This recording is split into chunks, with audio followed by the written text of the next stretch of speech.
PG Department of English, Baitulisa Arts and Science College, Narikuni, Calicut, proposes to conduct a series of invited talks on topics connected with the English language and literature.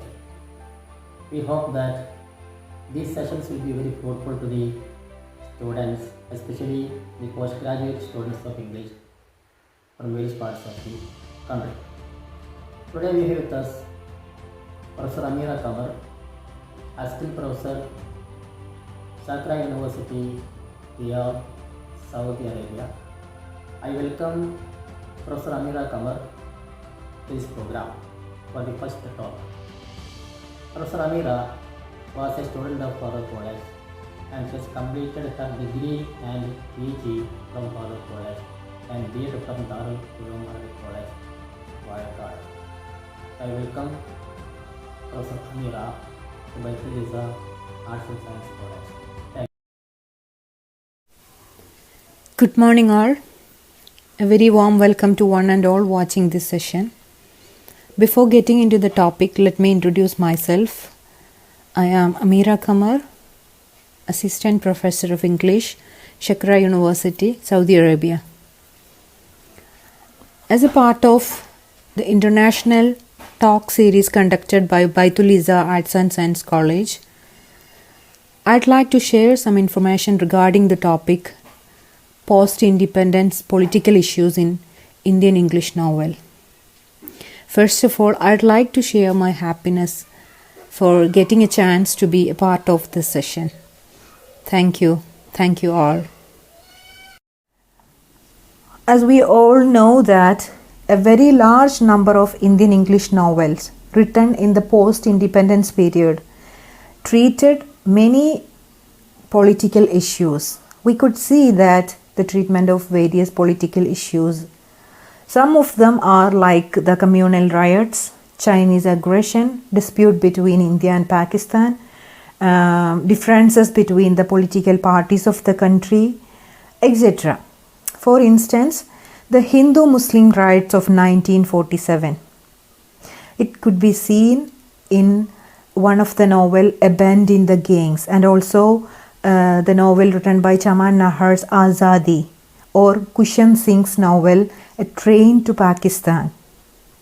We could see Hindu-Muslim riots, the topics like Hindu-Muslim riots in such novels. And also the Hindu-Sikh riots have been treated in Kushan Singh's novel Delhi. So there are many such examples. We could also be seen in Shashi Tharoor's novel The Great Indian Novel, and also Arun Joshi is another example for the novelist who treated such topic through their work. So far as the novel treating the communal riots of 1947 are concerned, each of them has its own significance, as in each a distinct stand has been taken and a distinct perspective has been embodied. When Manohar Malgaonkar writes in his novel A Bend in the Ganges, he writes the lines like, the entire land was being spewed by the blood of its citizens, blistered and disfigured with the fires of religious hatred. Its roads were glutted with enough dead bodies to satisfy the goals of major war. These are the words in the novel A Bend in the Ganges, written by Manohar Malgaonkar. So this could also explaining the political issues during that era, during that period. And if we take another novelist, Chaman Nahar, he treats in his novel the situation prevailing in Pakistan. Kushan Singh is another example. In his novel A Train to Pakistan, he explains the situation prevailing in India. The communal riots were often engineered by outsiders, even in the village where there was no communal tension at all.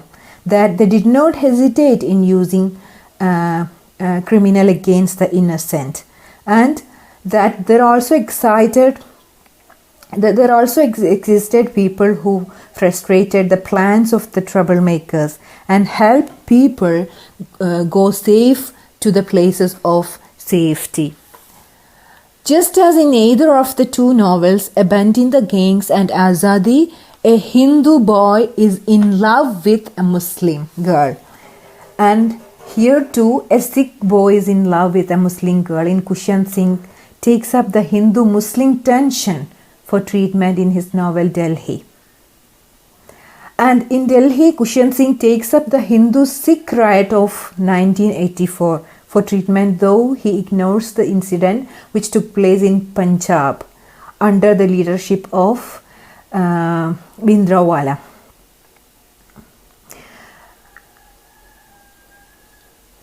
Kushan Singh traces the history of the city of Delhi and comes to its then existing human geography. He has full sympathies with the victims of the riots. And another important point is the threats posed to the independence of the country. That could also have been treated in several novels. One of the best examples is Bhavani Bhattacharya's novel Shadow from Ladakh, in which we could see a threat to India's independence, which has been posed by the Chinese aggression. Likewise, the problem caused to the country by changing foreign relations have been brought to light in Nayanthara Sahagal's novel, The Day in Shadow, which is published in 1971. If we consider the novel by Bhavani Bhattacharya, Shadow from Ladakh, we can see that the treatment of the the novelist treated the dispute of the early 60s. The narrator of this novel, he talked about the creeping problem figures of China, and also he poses, the novelist, the narrator poses the questions like, would India's freedom ever be in peril? The questions like this.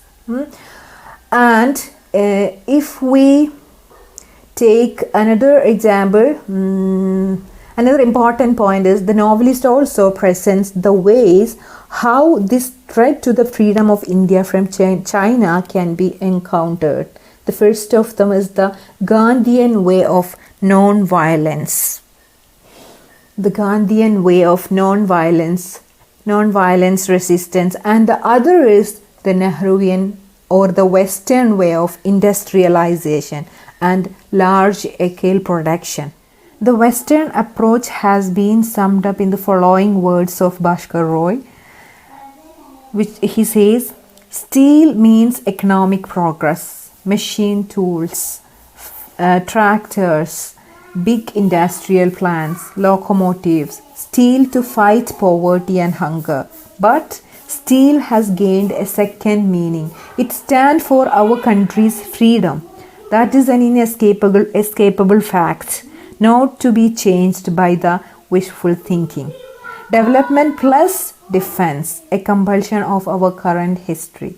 And the Gandhian way has been embodied in Satyajit's taking a peace mission to Ladakh, as he holds, a world moral force will best ride Ladakh. No brute force can prevail against that power. The roused conscience of man, and at the end of it all, two great Asian people will find back their lost heritage of friendship. The brief abbreviation will be forgotten. And the novels in which the fights between political parties and the practices of statesmen wielding power have been highlighted including Shashi Tharoor's novel The Great Indian Novel and Arun Joshi's The City and the River, which is published in 1990. The Great Indian Novel, the measures antagonistic to the flourishing of democracy have been found fault with. And here, the incidents of the contemporary period have been likened to those narrated in the epic Mahabharata. Then The City and the River is the novel in which Arun Joshi presents the malpractices in which people wielding political power indulge and the ways in which people respond to them.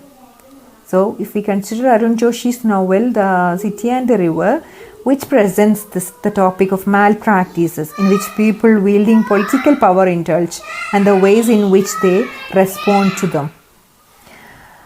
Arun Joshi wants to say through the novel can be summed up in the following words. In his words, he says, the novel embodies the view that one who misuses political power cannot escape undergoing punishment for it, even if one succeeds in eliminating all one's opponent. In the novel, punishment comes to the offender from nature, even though none of the men rising against the Grand Master succeeds in removing him. As the headman is blinded and later deserted by her own followers. So this is the content from the novel written by Arun Joshi. The novel is titled as The City and the River. Then Arun Joshi is pondering over the question as to what kind of political system is safe for the people. Since the novelist is exposing how a democratic setup can be misused and replaced by dictatorship, it is evident that he stands for neither dictatorship nor democracy. The course of incidents included in the novel signifies that the novelist likes to have a political system in which the ruler does not oppress people. As when the professor is lying on his deathbed, he has a hope. He says that from the novel, we have a few quotings here. There will be no grand masters. There will be a new world. A new race of men will be born. Besides this, none of the virtuous character in the novel says categorically as to what kind of political system is better than the democratic system. That signifies that Arun Joshi does not suggest any alternative political system but wishes to have one in which there is no oppression. Then Anand Gopal Shiroy's novel Dusk Before Dawn is another embodiment of the view that political power turns an idealist into a corrupt, power-hungry and greedy tactician who does not hesitate in maneuvering things to realize selfish ends. So is the case with Nayanthara Sahagal's novel, This Time of Morning, which is published in 1965, in which the corrupt state of affairs prevailing in the post-independence India has been highlighted. And Nayanthara Sahagal too, in her novel, in one of another novel by the same writer, same novelist, Rich Like Us, that was in 1985, that draws attention to the fact that it was a mistake to declare emergency in the country in 1975. Likewise, her novel A Situation in Delhi, which is published in 1979, is an embodiment of the view that there have appeared on the political horizon of India self-centered or seat seekers. The threat posed by narrow linguistic, regional and such other parochial considerations has been treated in novels like Nayanthara Sahagal's novel Storm in Chandigarh, that was in 1965, in which the plot centers around the theme of the bifurcation of the state of Punjab on linguistic grounds. Thank you all.